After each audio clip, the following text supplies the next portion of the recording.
Hi, everybody. Today is Friday, March 7th, 2025, and our friend Larry Johnson is back with us from Moscow. How's it going there, Larry? I'm late and I don't have my Florida shirts. So you may not be able to take anything I say seriously. I'm not rocking Tommy Bahama. I look like a security guard. Let's get started, Larry, with Donald Trump and the way that he's trying to, in his latest Who? talk with the press, Donald Trump. Who did, is he like president or something? Yeah. Sorry. It Okay. sounds. Here is Larry. Here I is. asked about him in Moscow. They go, who? Go ahead. Sorry. Yeah. He said, here is what he said about Russia, Larry. Russia, if I may, President Putin is bombing Ukraine. Yeah. Do you still believe him when he tells you that he wants peace?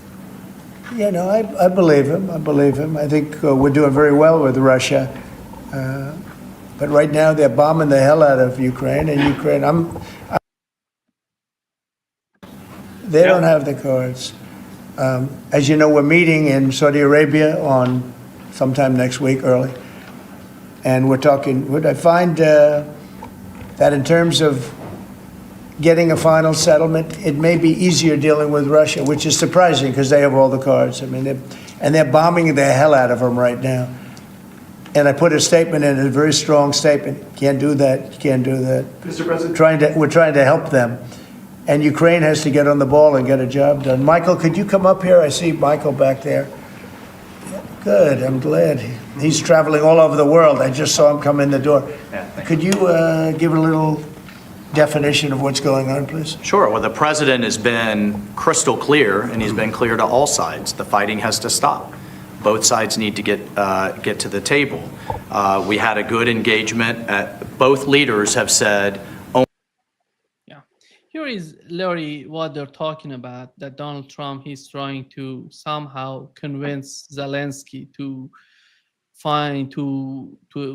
get along with, to get in line with the United States in terms of what's going on in Ukraine. Yeah. How do you see the way that Donald Trump is trying to manage the situation? He's going to have, by the way, as he mentioned, he's going to have a meeting with an American delegation and Ukrainian delegation in Saudi Arabia to talk about it.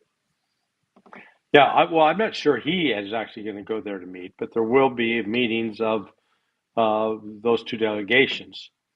Reports I've heard from sources I consider to be credible is that the American delegation, Marco Rubio, Witkoff, and Waltz, were extremely impressed with the Russian delegation.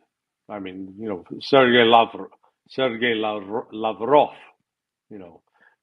Remy Govern emphasis is on the last syllable, Lavrov.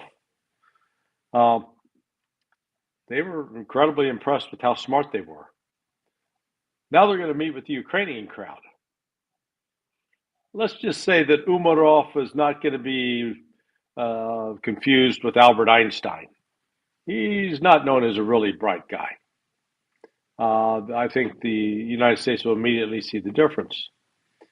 But, from Russia's standpoint, they don't have to give the United States anything. The United States has no leverage over them.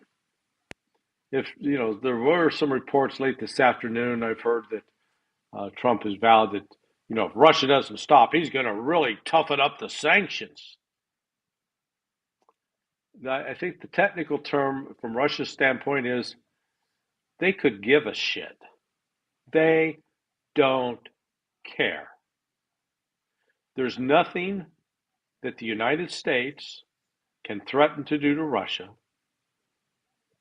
apart from going nuclear that Russia can't handle, and that frankly Russia is not willing to concede. You see, the Trump team labors under this false notion that Russia's going to have to make some concessions because that's how negotiations work. Except the Russians, with their past negotiations with the United States, have been raped not just taken advantage of, but raped by the United States, by Western Europe. It happened when the Trump administration or the George W. Bush administration walked away from the intermediate or from the anti-ballistic missile treaty agreement. That was in the summer of 2001, I believe. Yeah. ABM treaty. Yeah, the anti-ballistic missile.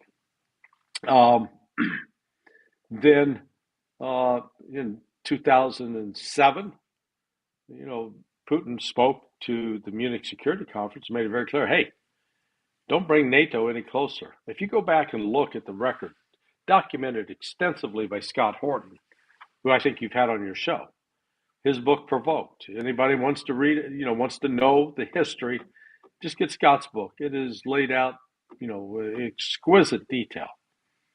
And the United States went out of its way to screw over Russia and to bolster Ukraine's military capabilities to challenge Russia. They did it under George H.W. Bush. It was really accelerated under Bill Clinton, and then it continued under George W. Bush. And then, we get to, now in 2022 where the Russians say, we got no option but to invade. So the Russians are looking at this and, Trump is the one that sent arms and weapons, proud, I sent javelins. Okay, you sent weapons to kill Russians. The Russians are not pleased. Just, and imagine if Russia was claiming, hey, we sent surface-to-air missiles to Mexican drug cartels and they blew up American aircraft. Would we be going, oh, that's okay, man, no problem? No, we'd be outraged. That's an act of war, which is what the United States has been doing against Russia. Russia, fortunately, has not wanted to escalate to fight the West, at least now. Not to say that they couldn't in the future. So then Minsk I and Minsk II, those agreements didn't involve necessarily the United States, but it did involve pledges by Europe to back up the French, to basically back up the Ukrainians. But what they really did was used it secretly as a time to rearm Ukraine, to attack Russia. And then, the March, April 2022 sabotage of the peace talks. So we're not looking at just one instance. We're looking at time after time after time after time. I keep repeating it, where the West has betrayed Russia. The West has not negotiated in good faith. And now Trump wants the Russians to make concessions. The Russians, they're not crude like this, but they might as well be saying, hey, kiss my ass. What does Russia require? Putin's already made it clear. Ukraine has got to hold new elections. Russia's not talking to anybody in the Ukrainian government until they hold new elections. And they'll meet with the United States maybe next week and politely tell them, look, Volodymyr Zelensky is no longer the legitimate president of Ukraine. He has ignored the Constitution of Ukraine. He's declared himself a unilateral dictator. He has continued to attack opposition political parties. We're not going to deal with him. He has no credibility. Yes, we want to talk peace. Ukraine needs to hold fresh elections. They need to get an election where we have somebody who now has popular support, who now has been legally elected that we can talk to. And we'll happily talk. But until then, we're going to continue this war. We're going to continue to kill Ukrainian soldiers. We're going to continue to recapture territory Ukraine took from Russians and turn it over to Russians. And you know what? The Russians will turn around to the United States and say, and there's not a damn thing you can do about it. Oh, you want to impose more sanctions? Right now, the only real economic sanction would be on fertilizer. 90% of U.S. supply of fertilizer comes out of Russia. So cut off the supply of fertilizer. Go ahead, do it. What does it do to your farming community? All of a sudden, they're not growing food. All of a sudden, you got people going hungry. So the United States holds no strong cards in this regard. Just like they tell Ukraine, you ain't got no cards. Well, I'm here to tell you, Donald Trump, with respect to Russia, you ain't got no cards either, brother. You out of cards. Yeah, he literally mentioned, Larry, in the second part of what I played for you. He said that Russia holds all the cards in terms of what's going on in Ukraine. Yeah, right. How do you see the way that Donald Trump sees the situation in Ukraine? It seems that the Trump administration is trying to, behind the scene, talk with Zelensky's opposition. I don't know, Poroshenko, Timoshenko, maybe Zelensky about the upcoming Poroshenko. Don't forget Poroshenko. Yeah, Poroshenko. All of these people who may be interested in being the next president of Ukraine, is that if they get a new presidential election, do you think that would change the mindset of the government in Ukraine? Oh yeah, potentially, because by that point, Ukraine may not even be able to continue existing. So this will get down to Russia willing to offer the Ukrainians a deal to survive with some hope for the future, with the possibility that they might still have access to the Black Sea through Odessa, but not guaranteed, but that they'll be able to run helicopters, etc. But, Russia, in its negotiating posture, it's going to tell the United States, look, we're winning this war on the ground. Your guys continue to bomb inside and strafe inside Russian territory, and they're doing that with your assistance. So you're aiding and abetting. You're as guilty at killing any civilians as if you pulled the trigger yourself, if you're flying the aircraft as a pilot. So Russia's under no pressure. I said 90% of the nitrogen imported into the United States for fertilizer comes out of Russia. 90%. They've got maybe 6% tied up with nuclear fuel. Again, my understanding is the nuclear fuel is a minor portion of what the United States gets out of Russia. It's like 8%, not a major part. But the United States can try to go with some other options. But they don't. The point is, they don't have any real leverage over Russia right now. The United States, it's limited in its leverage, and the Russians are going to continue to do what the Russians do. They're not going to surrender, under no pressure to surrender. And Tulsi Gabbard and her crew better disabuse Trump of that real quick. Go back and say, sir, yeah, we've been reporting for 6 months that, Ukraine's got them on the run. Well, sir, we're here to tell you that's not true. Not true at all. In fact, it's just the opposite. We'll see if that comes to pass. How do you feel right now in Moscow? How do they feel about the way that Donald Trump is trying to play the game between the United States and Russia? Well, overall, there's optimism, saying, at least Trump has acknowledged the critical role that Russia played in winning World War II, that the Soviets played back then, and that Russians understand that Trump's willing to talk. I mean, the fact that I'm here, I'm here in Moscow as well with Judge Napolitano, and there's the Russians, people keep saying, we got talking points, we're repeating Putin talking points. Sadly, I've not had a chat with Vladimir Putin. And That cheap bastard hasn't even sent me a check. So everything I'm saying is of my own volition and will. And, I'm kidding about him being a cheap bastard. We've not had any financial arrangement. I'm just capable of reading and doing some independent thinking and recognize that when you look at the number of military bases overseas with armed combat troops capable of carrying out attacks in other countries, you wind up with over 700, some people say the number's high as 750 U.S. military facilities. How many does Russia have? Hardly any. Do you know what the shortest book in the world is?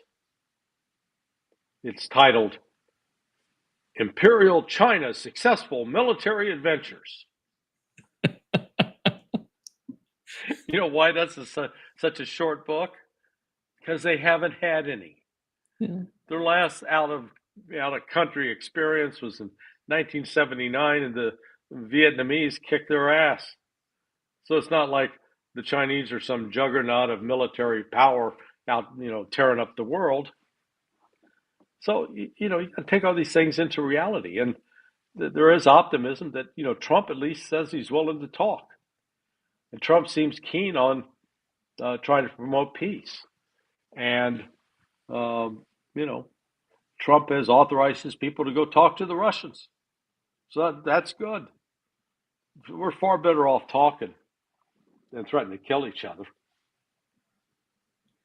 Larry Maloney says that they can provide a NATO-level security guarantee for Ukraine without Ukraine being a member of NATO. Is that achievable? Is that practical? That is, not only is it not practical, it's nonsense. You know what the second shortest book in the world is? Successful Italian Invasions of Other Countries.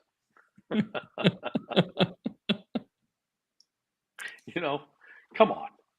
Look, Italians are great at pasta. They're great at pizza. They got some great wines.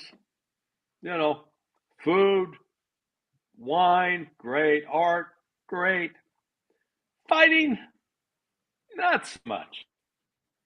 You can make the case the mafia does a pretty good job of maybe cleaning up in house, but we're not talking that. We're talking the Italians want to go toe to toe with the Russians. Yeah, that didn't work out so well last time they tried it in the fall of 1942, going into the early winter of 1943 in January, when a lot of Italian troops got their asses kicked at a place called Stalingrad. So, Maloney's she's talking out of a part of her body that normally is not used for verbal expression. It's normally used for flatulence. And she should try to just confine herself to flatulence instead of saying something like that that's so stupid. Larry, did you watch Emmanuel Macron talking about that Russia by 2030 gonna be much bigger, much stronger? They're gonna attack us. We have to get prepared for that. Right now we have three countries who are focused on the case of Ukraine and supporting Ukraine: United Kingdom, Germany, and France. All of these countries attacked Russia once, and they have been defeated by Russia. Yeah. And right now they're talking about Russia attacking them. What's the game? Or is that the game against Donald Trump and the new policy in Washington? Is that the game? I don't see that would have happened under Kamala Harris, under Joe Biden. But it seems that they're getting more radical. Your take on that? Well, if I'm Trump, I'd nip this in the bud real quick. Get a vote in the House, make it clear that nobody on the NATO side is going to be able to supply anything to Ukraine. And, get a law that, hey, we're done selling our equipment that could be used in Ukraine to those characters. Let them build their own if they got them. They don't have it. This is, take you back to the 1970s when Howard Cosell was on Monday Night Football. This is way before your time. You weren't even born yet. And they had the former Dallas Cowboys player, Dandy Don Meredith. And he'd start singing at the end, when the game looked like the other side wasn't going to win, he'd start singing, "Turn out the lights, the party's over."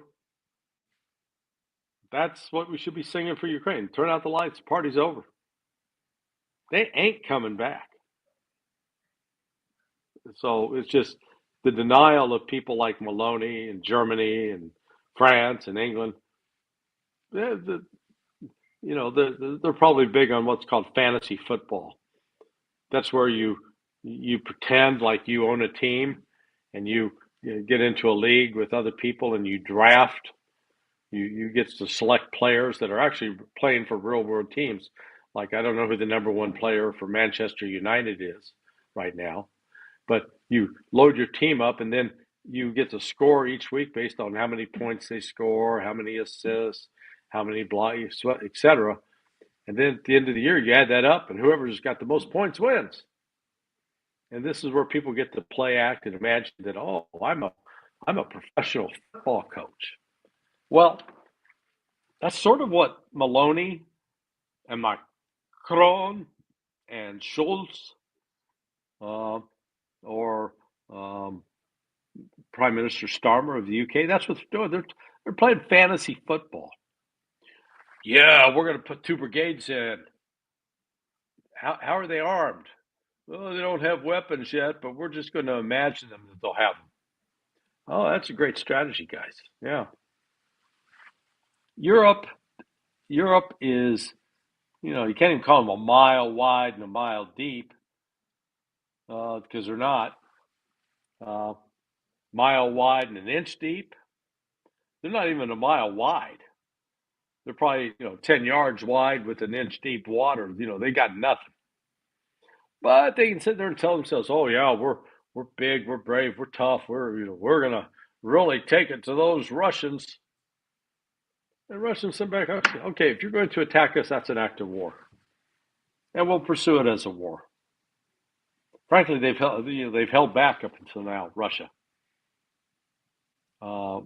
Once the decision is made to pull the plug on this whole operation, they're done. I don't know if you've seen the article in the Financial Times that the United Kingdom, together with Germany and France, are trying to do everything. They're saying that it doesn't matter what the United States is going to do with Russia and whatever agreement they're going to reach, they're going to make it inoperative. They're inoperable. How are they able to do that? Is that going to benefit? How is that going to benefit them if they do that? No, it's not. Look, it's going to continue the war. And as long as this war goes on, more and more members of the faculty, the older ones, will start retiring. I don't know who's doing gym class now, but I guarantee you they're no longer going to have to worry about transgender this and transgender that, because kids that they're trying to transition are going to, be protected. So, it's just they're out of touch with reality, and it's just across the board. Whether there's the embracement of, talking to Russians, like the whole transgender thing, Russians just shake their hand and go, "What are these people talking about?" And yet those people want to come have serious discussions with us about peace in Ukraine, but they want to continue arming them, and they want to continue providing them weapons that they don't have. I mean, candidly, Germany, France, United Kingdom, Italy, all get together, build as many damn 155 millimeter artillery shells as you can. And you're not even going to match what Russia produces in 1 month. If they're lined up to produce for 6 months, they'll produce in 6 months what Russia will do in 1 month. How does Ukraine stay in that kind of fight? They don't. So that's where, you listen to Maloney. I mean, she's attractive, she's articulate, and she's delusional. It seems that there is an article in Financial Times where it says that Europe must trim its welfare state to build up a warfare state. It seems that they're prepared to do that. They don't see it that way. They don't see that in a long run they would lose. They're trying to create some sort of war between Europe and Russia, which doesn't exist. It doesn't exist, but they're trying to make it. They're trying to say that it's gonna be the future of the relationship between Europe and Russia.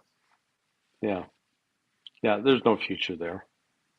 This is, when I walk through this World War II museum today that's on the outskirts of Moscow, really one of the most profound, moving experiences I've ever had in my life. I've been to the Louvre, been to the British War Museum, been to the pyramids in Cairo, outside of Cairo, been to Chichen Itza, seen the Mayan monuments, been on the battlefield of Gettysburg, walked the airfields on Pearl Harbor, on Ford's Island, where those attacks took place in 1941.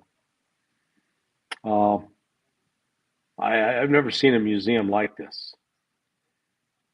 The Russians built it because 27 million Russians died. So Judge Napolitano and I are sitting at lunch today. There's an eminent professor, I'm not going to say his name. There was the dean of the school that we were visiting. There is a former Russian diplomat sitting at the table. And then there is the man who's invested his money in building up this incredible school. And I asked him a question. I said, with respect to the Great Patriotic War, and then there's Judge Napolitano and I sitting there, I said, with respect to the Great Patriotic War, did you lose any of your ancestors? Did you lose a grandfather, a grandmother, great-grandfather, great-grandmother, uncle, whatever? Every single Russian at that table raised their hand. They had lost somebody. I turned to the judge and I said, "Do you lose any of your family die in World War II?" "No." "How about my family?" "No." That's the difference. In Russia, they lost 27 million people. That means almost every Russian family was touched by that war and suffered loss. They remembered that. In the United States, hardly anybody died. Yeah, our total casualties were like, if I've seen the number 470,000. And challenge anybody, go to Google, go to Perplexity AI, type in, how many people did the United States lose in World War II? You're going to get answers all over the board. The U.S. government can't even come up with a clear, concise, precise answer. But let's go with the 450,000. That includes the numbers that died in Europe and North Africa, and that died in the campaign in the Philippines against the Japanese. Sorry, my earpiece fell out. The Russians, in the one battle in Stalingrad, lost twice as many soldiers in one battle as the United States lost in the entire war against Japan and Germany, the war in Europe, Africa, and the war in the Pacific. That's why Russia is not eager to put their security at risk. They faced the consequences of being unprepared to fight and being almost decimated by the Nazi invasion. And they lost almost, like I said, almost 27 million people. We in the West, to be impolite about it, we got our head so far up our ass we cannot see the light of day. And we do all this tough talk about, oh yeah, we're gonna, France, Macron, we're gonna war. You don't have an army. The army of the United Kingdom, the army of France, the army of Germany, it's a damn joke. And yet they persist in lying to people about their military prowess and capability. And if they decide to follow through on their delusions, they very well could spark a third world war, because Russia is not going to sit back and allow themselves to be attacked. And Russia is not about to go out to try to conquer Europe. It's so ridiculous that Europe continues to point the finger at the Russians and say, oh, you're an imperial power. You want to rebuild the Russian Empire. Okay, let's go with the height of the Russian Empire, with the Soviet Union. How many countries in Asia did Russia invade and conquer? 0. They went into Afghanistan in 1980 and lived to regret that. How many countries in Africa did the Russians invade and conquer and set up a colonial rule? 0. Same for South America, same for Central America. But look at the United States. Look at all of our military misadventures overseas. That's why the Russians are worried. What the hell is the United States going to do? Because we're like a serial rapist. We're the ones that have been out raping, pillaging, causing mayhem, not the Russians. But, you say that and all of a sudden you're a puppet of Putin. I'm doing Putin talking points. No, I'm just reporting the facts as they are. And instead of attacking me personally, anybody disagrees, deal with the goddamn facts. Real simple. Also amazing, Larry, that Donald Trump said that Europeans, in his address to the Congress, he said that the money that Europeans paid Russia to buy Russian gas is higher than Yeah. than what they spent on Ukraine. armaments. Yeah. Surprise. So we know that Russia wants a better relationship with Europe, with the West. They don't want this sort of, chaos that is happening right now.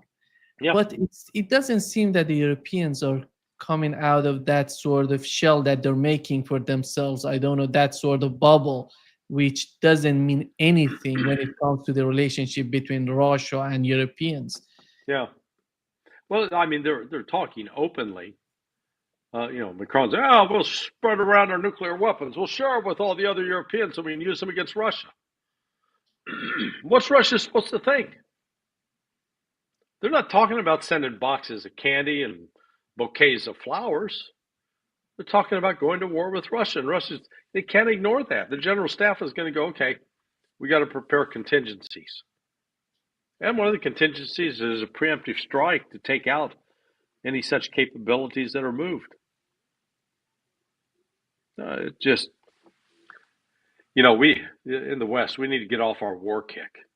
All it's doing is, war. What is it good for? Absolutely nothing. Say it again.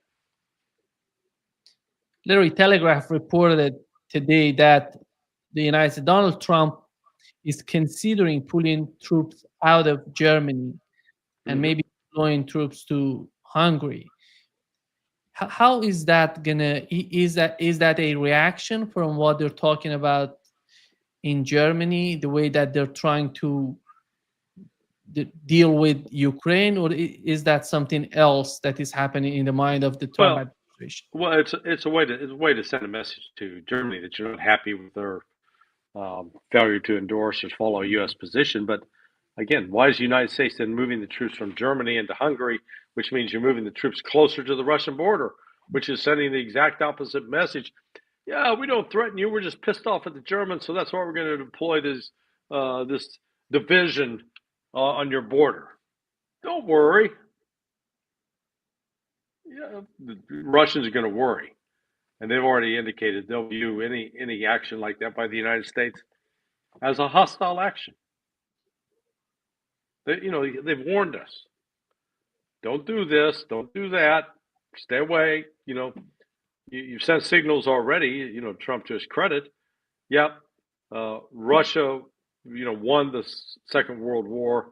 We were happy to help, but without the Russian sacrifice, that war wouldn't have happened. The Russians lost 27 million, far cry above what we lost in the West. So they just go down the list of different accomplishments and where they're at. So we'll see what Donald Trump actually does. He's made some comments today talking about if Russia doesn't stop doing X, Y, and Z and come to the table to negotiate, by God, we're going to implement more sanctions like we talked about earlier. Well, sanctions are great when you actually control the world. 3 years ago, Russia finally woke up and said, we can't trust those damn Americans. We're going to have to go our own way. They'll go out and they're already coming up with a solution that involves BRICS, involves China, involves India, South Africa, Brazil, and the United States will be left alone, looking in.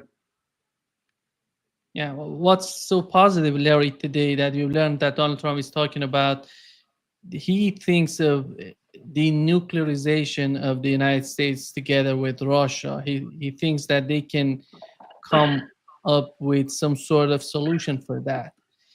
Is that going to be positive in the mind of Russians with what's going on right now? If I was the Russians, I'd tell the United States, "Niet, not interested." You had your chance, because right now, the United States, let's get that intermediate nuclear forces agreement back in place. Why don't you say that was a good agreement? We're sorry we walked away from it. Well, who walked away from it? That was Donald Trump. And what did Russia do in response? They built a hypersonic missile called the Oreshnik that will wipe out, has the potential to wipe out European military forces across the board. And so the United States wants to open talks on that because the United States doesn't have any comparable weapon to that. But we're convinced the right, give up that weapon, swear it off, and everything will be good. No. Russia's holding the trump card. Russia's holding the card. Either back the hell off, get your troops, get your asses out of our country, off of our land, or else we're going to take out your forces. It's up to you. Larry, Fox News reported that Trump wrote a letter to Iran saying that he would rather make a deal with Iran rather than use weapons. And Iranian side is talking about that we'll not negotiate with the United States under pressure. Yeah. Here is what he said today to the press, Larry. Next thing you'll be talking about is Iran. What's going to happen with Iran? And there'll be some interest. Let me just... The next thing you'll be talking about is Iran. What's going to happen with Iran? And there'll be some interesting days ahead. That's all I can tell you. We're down to final strokes with Iran. That's going to be an interesting time. And we'll see what happens. But we're down to the final moments. We're at final moments. You can't let them have a nuclear weapon. I think that I would have had a deal within 1 month after the rigged election of 2020. They were all set to make a deal. And then when I lost, they saw this person who's a stupid person, very stupid person. And they said, let's not make a deal. And they were right. He took the sanctions off. They became rich under Biden. They went from having no money to having $300 billion. Yeah. Yeah. So I'm hoping that Iran is willing to talk to him, and that his people are being reasonable. But we'll see. Iran's got the added advantage is it's backed by Russia. I've checked with some people here because, even though the West is touting, well, the agreement that Iran signed on January 17th with Russia didn't explicitly say that Russia would come to their immediate defense. The language that's contained in their particular related to Article 51 of the United Nations Charter, if you read it carefully, it does absolutely obligate Russia to come fight on behalf of Iran. So, Iran's got that in its back pocket, and it's going to pursue the negotiations. Russia,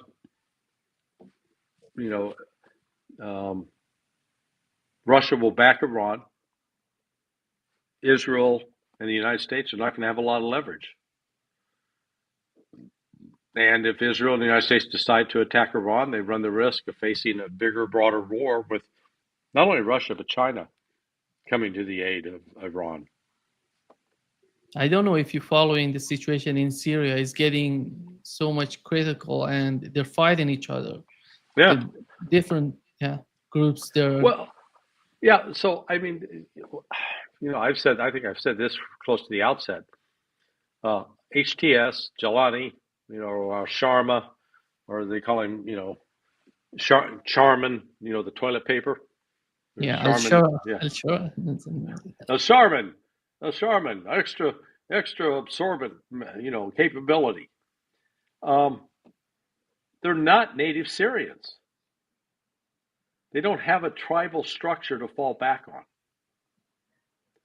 They are probably actually more alien to Syria than Bashar al-Assad ever was. So they're going to be attacked, and the attacks will continue.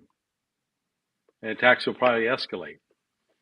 They don't have the smuggling network that exists on these desert tribes that are facilitating the movement of cash and weapons. Cash that flows in, and weapons that flow in. So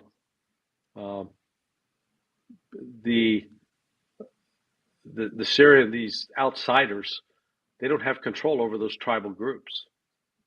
And that's what people need to understand. These tribal groups that exist in Syria, the majority of them are Sunni Muslim anyway, but they don't feel an affinity or a loyalty to HTS or Hayat Tahrir al-Sham, al-Jalani, or now like Sharman or Shara or something, some ridiculous made-up Western name.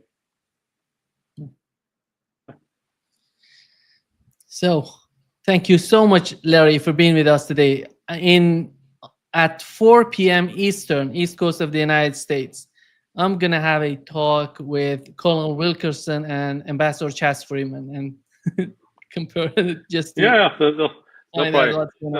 a lot to say about Donald Trump's empty saber rattling gone awry. Just say, oh. So, anyway, thank you so much, Larry. Have a great time there. When you're going to be back to Florida?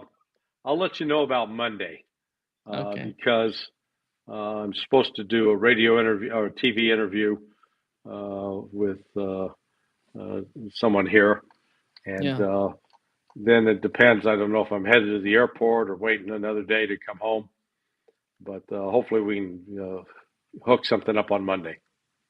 Yeah. Okay, great. All right, my friend, you have a good weekend. See you soon. Bye-bye. Okay, bye. Bye-bye.